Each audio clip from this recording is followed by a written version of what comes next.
John Luther and his wife Kay tried to make their home in Honeoye, New York, a place where their children could thrive and have fun growing up. But on the evening of April 12th, 1992, they were reminded just how quickly a child's playfulness can unexpectedly get out of hand.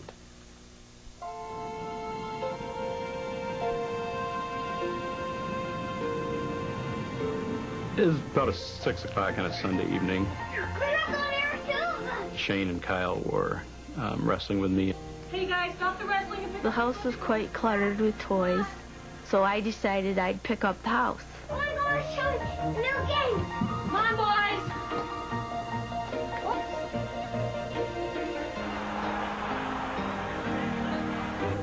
When you're a mother, you kind of listen, you know, where they're at and what they're up to.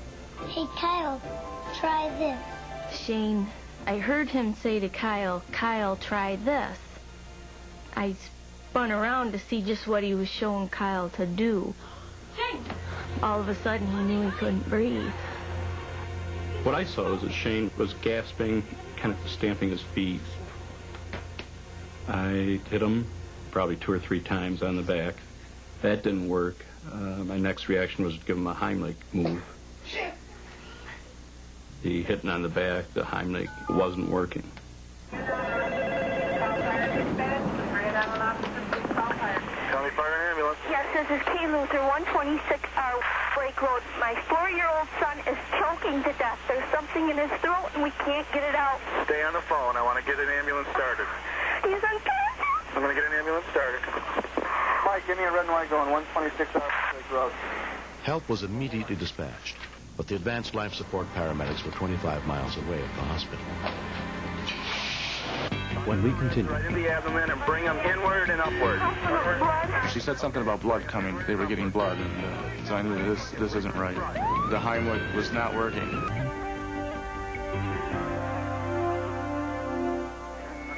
Murray Henry had been a dispatcher with the Ontario County Sheriff's Department for 14 years.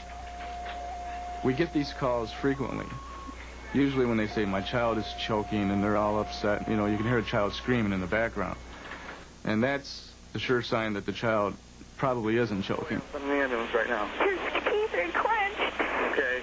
Are you alone with him? On this one, I could hear absolutely nothing in the background. So that just clicked in that she's probably right. Her baby probably isn't breathing. All right, fire dispatcher to Honeoye, 126 Lake Road for a 4-year-old choking.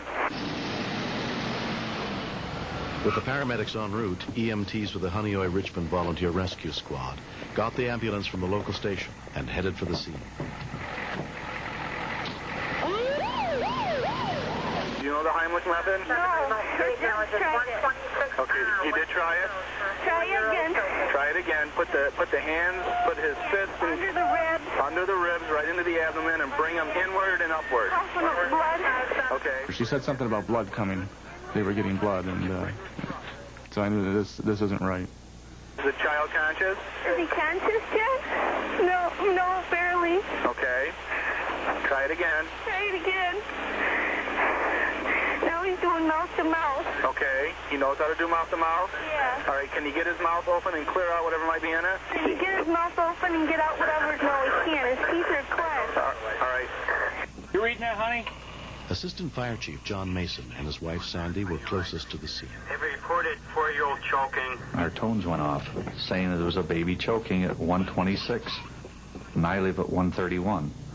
Okay. Yeah, I think there's going to be a medic coming in your front door right now. Yeah, they're here. Okay. You go talk to them. Okay, The thing that concerned me with this one, I think, the Heimlich method, which usually works, was not working. I tried the Heimlich maneuver and nothing seems to be working. It won't come out. I tried to open his mouth to see an obstruction, and he proceeded to bite me and then locked up his jaw. Yeah, he's still breathing. No.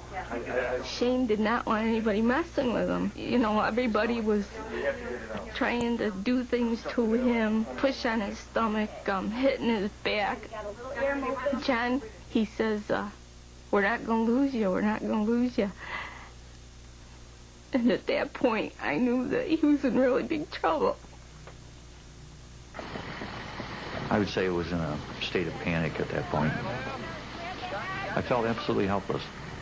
And it's probably the first time in 25 years in the fire service that I felt that way because of not being able to correct the situation. As the ambulance headed for the hospital, they radioed to the advanced life support unit to take the same route so they could meet on the way.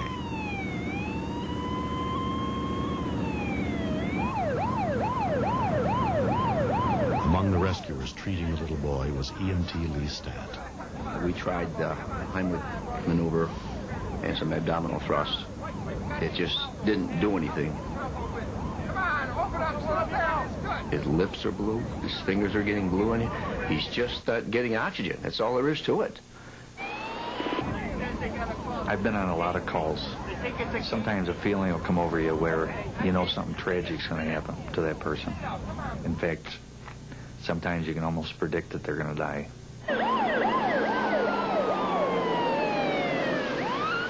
Yes, dispatcher. Open your mouth a little bit. 10 miles from the hospital, the advanced life support unit met up at the ambulance. When paramedic Bernie Levitt took over Shane's care, he had been choking for 14 minutes. When I first jumped on board, I thought that I could go in there and get that object out and get him breathing again. But he was completely lifeless. He was blue as could be. The basic EMT that was on board had this very fearful look in his face. And I can tell a lot by looking at the crew.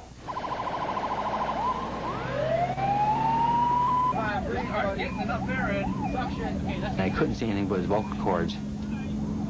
I tried to intubate the child and pass the tube through the cords, and then it would stop, like I was coming up against a brick wall with the intubation tube. The slower his heart rate went, the faster I could feel mine pounding through my chest. I think the scariest moment was when he went into respiratory arrest. He just was not breathing anymore. There was no air exchange at all. I've been doing this for 26, 27 years. It's a long time, and you're bound to see kids get killed. It doesn't set well with you. When you see a youngster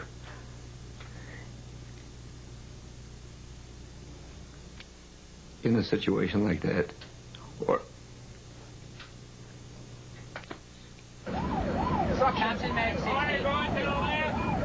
his heart rate slowed down to 40, and I knew with another 60 seconds he'd be in cardiac arrest. At that point, I decided to do a needle cricothyrotomy. Here for a second, okay? Clear. Basically, it's where you take an IV catheter needle and you stick it through his neck, and then you ventilate through that needle directly into his lungs. I've never done one on a human being before. Okay? Okay, ready? Here we go. Okay. as soon as the supplemental oxygen was getting in through the needle, it's just like turning the light on almost immediately. I could hear my monitor in the background slowly picking up, going faster and faster and faster. Now I could see his lips were getting bright red again. I could feel a feeling of relief over myself, but I knew that the child wasn't out of the woods yet. The peg, shaped like a golf tee, was still lodged deep in 4-year-old Shane's throat when he was admitted to Thompson Hospital and put under the care of emergency physician Tom Benzotti. What happened to the young man is once he got this in his throat, it oriented so the tip was pointing down his airway.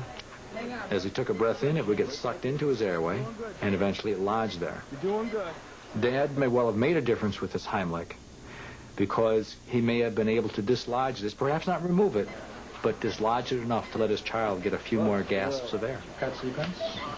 There it is. He started screaming at the top of his lungs, and I'll tell you what, that was music to my ears. I stood up, I said, he's okay. Shane Luther suffered no permanent injuries, but he came away from the incident a changed kid. Shane's a wiser little boy, very cautious of what he plays with, what his little brother plays with. If Kyle tries to put something in his mouth, Shane's right there, takes it right away from him. It's not always a happy ending that everybody sees, like on TV. The first thing I thought of as I was working on him was my own child. How you doing?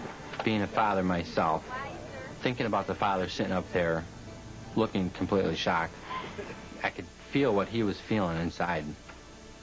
I learned to respect the ambulance crew and the other volunteers. You guys were terrific. I've learned a lot more about what Bernie does and how much of a volunteer he is. Without Bernie, there probably wouldn't be a Shane. Daddy, I'm gonna go over and get... Thank you for getting that toy out of my throat. I don't play with those toys anymore because they're small. All right.